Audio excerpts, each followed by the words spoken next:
दोस्तों नमस्कार। स्वागत है आपका एसपी सेल्फ स्टडी की ऑनलाइन क्लास में। तो आज हम करंट अफेयर्स एकदम डिटेल से पढ़ने वाले हैं। यदि आपने अपने यूट्यूब चैनल सब्सक्राइब नहीं किया तो प्लीज़ कर लीजिएगा और साथ में इस बेल आइकन को प्रेस करना बिल्कुल ना भूलें, जिससे कि आने वाली वीडियो की नोटिफिकेशन आपको सबसे पहले मिले।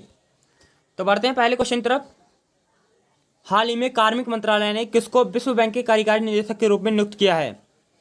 तो कार्मिक मंत्रालय ने राजेश खुल्लर जी को विश्व बैंक के कार्यकारी निदेशक के रूप में नियुक्त किया है। इसका करेक्ट आंसर ऑप्शन बी बिल्कुल करेक्ट है। अब बढ़ते हैं, इनकी डिटेल पढ़ते हैं। कार्मिक मंत्रालय ने राजेश खुल्लर को विश्व बैंक के कार्यकारी निदेशक के रूप में नियुक्त किया है। उनकी यह नियुक्ति 3 साल के लिए नियुक्त की गई है। वे भारत, बांग्लादेश, श्रीलंका और भूटान से संबंधित मामलों का प्रतिनिधित्व करेंगे। विश्व बैंक में 25 ऐसे कार्यकारी निदेशक पूरे विश्व से नियुक्त होते हैं। वर्ष 1988 बैच के आईएएस अधिकारी राजेश खुल्लर हरियाणा और केंद्र सरकार में कई महत्वपूर्ण पदों पर अपनी सेवाएं दे चुके हैं। वर्तमान में मुख्यमंत्री के प्रधान सचिव के अलावा HSIIDC के चेयरमैन का कार्यभार भी खुल्लर के पास है। वेरी इंपॉर्टेंट है। बढ़ते हैं इनके डिटेल के नेक्स्ट क्वेश्चन तरफ। किस देश के टेनिस खिलाड़ी नाओमी ओसाका ने यूएस ओपन के फाइनल मुकाबले में बेलारूस की टेनिस खिलाड़ी विक्टोरिया एजारेंका को हराकर अपना तीसरा ग्रैंड स्लैम जीत लिया है? तो जापान देश की टेनिस खिलाड़ी नाओमी ओसाका ने, ये जापान की खिलाड़ी हैं, यूएस ओपन के फाइनल मुकाबले में बेलारूस की टेनिस खिलाड़ी हैं विक्टोरिया एजारेंका को हराकर अपना तीसरा ग्रैंड स्लैम जीत लिया है। इसका करेक्ट आंसर ऑप्शन डी बिल्कुल करेक्ट है। अब बढ़ते हैं नेक्स्ट की तरफ। नेक्स्ट नहीं, इनके डिटेल पढ़ते हैं। जापान की टेनिस खिलाड़ी नाओमी ओसाका ने यूएस ओपन के फाइनल मुकाबले में बेलारूस की टेनिस खिलाड़ी विक्टोरिया एजारेंका को हराकर अपना तीसरा ग्रैंड स्लैम जीत लिया है। 22 वर्षीय नाओमी ओसाका इस ऐतिहासिक जीत के साथ विश्व रैंकिंग में तीसरे नंबर पर पहुंच गई हैं। नाओमी ओसाका पहली ऐसी खिलाड़ी बन गई हैं जिन्होंने ग्रैंड स्लैम अपने नाम किए हैं। US open 4 grand slam tennis tournament में से एक है। अब बढ़ते हैं नेक्स्ट की तरफ।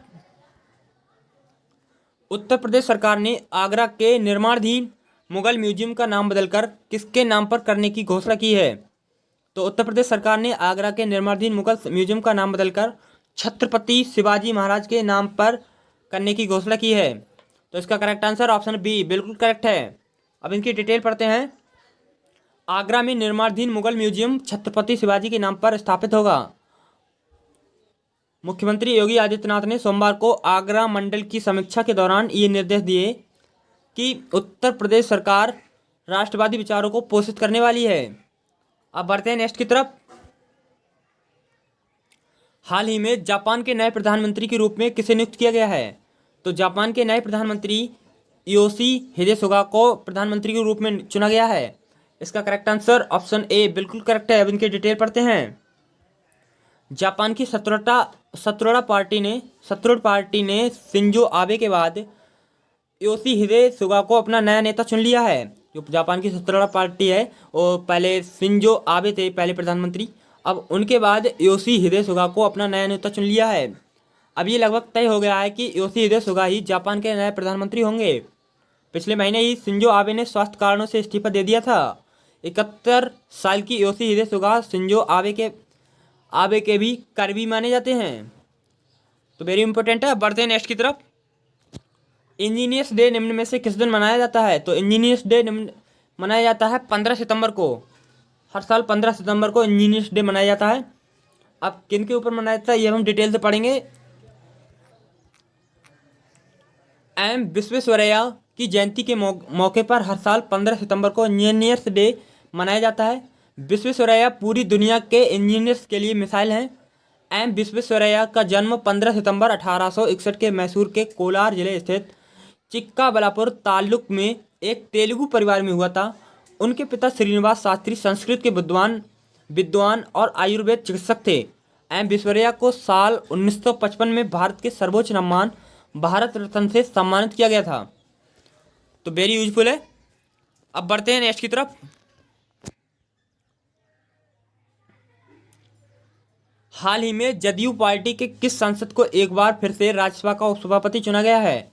तो हरिवंश नारायण सिंह को जदयू पार्टी के सांसद हैं ये, इनको एक बार फिर से राज्यसभा का उपसभापति चुना गया है। तो इसका correct answer option D Harivansh Narayan Singh बिल्कुल करेक्ट है। अब इनकी डिटेल पढ़ते हैं। हरिवंश नारायण सिंह लगातार दूसरी बार राज्यसभा में सभापति के चुने गए हैं। हरिवंश सामाजिक